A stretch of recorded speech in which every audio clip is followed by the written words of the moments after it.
Welcome back to our channel Pooja Foods. ఈరోజు మన వీడియోలో గుడ్డు ఆలు కర్రీ ఎలా చేయాలో చూద్దామండి. చాలా ఈజీగా చేసుకోవచ్చు. గుడ్డు ఆలు కర్రీ చేయడానికి కావాల్సిన పదార్థాలు చూద్దామండి. ముందుగా సన్నగా కట్ చేసుకున్న ఉల్లిపాయలు, అల్లము, వెల్లుల్లి, టమోటా, కొత్తిమీర అదంతా ముందుగా రెడీ చేసుకోవాలి. కరివేపాకు, పచ్చిశనగపప్పు, ఉద్దిపప్పు, ఆవాలు అదంతా గుడ్డు ఉడకబెట్టుకోవాలండి. ఈ ప్రాసెస్ చేసేలోపు గుడ్డు అనేది చక్కగా ఉడికిపోతుంది. ఒక ప్యాన్లో 2 టేబుల్ స్పూన్ దాకా నూనె వేసుకోవాలి. ఆవాలు, ఈ పోపు దినుసులంతా వేసుకొని ఇలా బాగా ఫ్రై చేసుకోవాలి.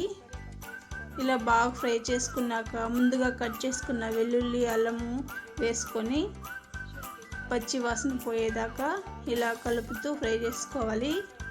మీరు పేస్ట్ చేసుకొనైనా వేసుకోవచ్చు, ఇలాగే కట్ చేసుకుని వేసుకోవచ్చు. మీడియం ఫ్లేమ్లోనే పెట్టుకుంటూ అల్లం వెల్లుల్లి బాగా ఫ్రై చేసుకోవాలి. బాగా ఫ్రై అయినాక సన్నగా కట్ చేసుకున్న ఉల్లిపాయలు వేసుకొని ఇలా కలుపుతూ ఫ్రై చేసుకోవాలి. ఆలు ఎగ్ కర్రీ అండి.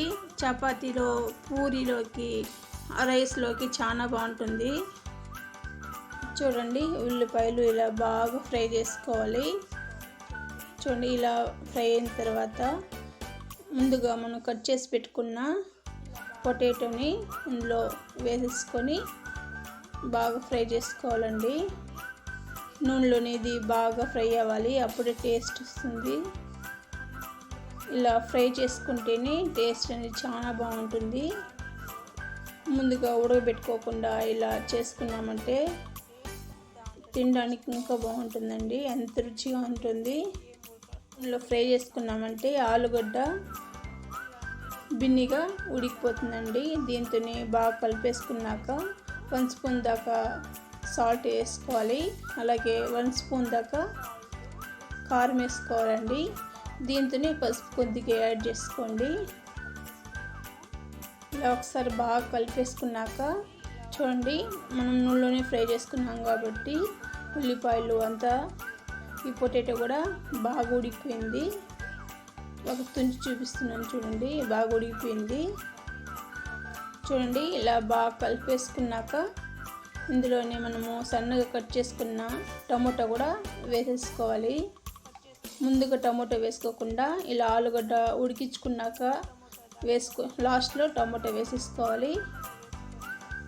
టమోటా వేసుకొని మనం ఉడికించుకున్నామంటే ఆ పులుపుకి ఆలుగడ్డ అంతగా ఉడకదండి. అందువల్ల ముందుగానే ఆలుగడ్డ ఉడికించుకొని ఆ తర్వాత టమోటా వేసేసుకొని ఇలా ఒక 10 నిమిషాలు మూత పెట్టి మగ్గించుకోవాలి. మీడియం ఫ్లేమ్లో మాత్రమే మనం ప్లేట్ పెట్టుకొని ఉడికించుకోవాలి. చూడండి, టమోటా కూడా బాగా ఉడికింది. ఆలుతో పాటు టమోటా కూడా బాగా ఉడికించి చూడండి. ఇలా ఒకసారి ట్రై చేయండి, చాలా బాగుంటుందండి. ఇప్పుడు ఒకే రకంగాను ఇలా వెరైటీ చేసుకున్నామంటే చాలా బాగుంటుంది. ఇలా బాగా కలిపేసుకున్నాక అప్పుడు కొద్దిగా కారం వేసుకున్నాం కదండి. ఇప్పుడు 1 టేబుల్ స్పూన్ దాకా కారం వేసేసుకోవాలి. అలాగే 1 టేబుల్ స్పూన్ దాకా ధనియా పౌడర్ కూడా వేసుకోవాలండి. అలాగే దీంతో గరం మసాలా కూడా 1 టేబుల్ స్పూన్ దాకా వేసుకొని అంతా మిక్స్ అయ్యేలాగా ఇలా కలిపేసుకోవాలి. మనము కూర అంతా మీడియం ఫ్లేమ్లో చేసుకుంటున్నాం కాబట్టి టేస్ట్ బాగుంటుంది. ఈ కారం, ఉప్పు, మసాలా అంతా బాగా పట్టేలాగా ఇలా ఒకసారి కలిపేసుకున్నాక 2 గ్లాసులు నీళ్ళు పోసుకోవాలండి. మీకు పులుసు ఎక్కువ కావాలంటే 3 గ్లాసులు అయినా పోసుకోవచ్చు. నాకైతే తక్కువ కావాలి కాబట్టి 2 గ్లాసులు దాకా పోసుకున్నాను.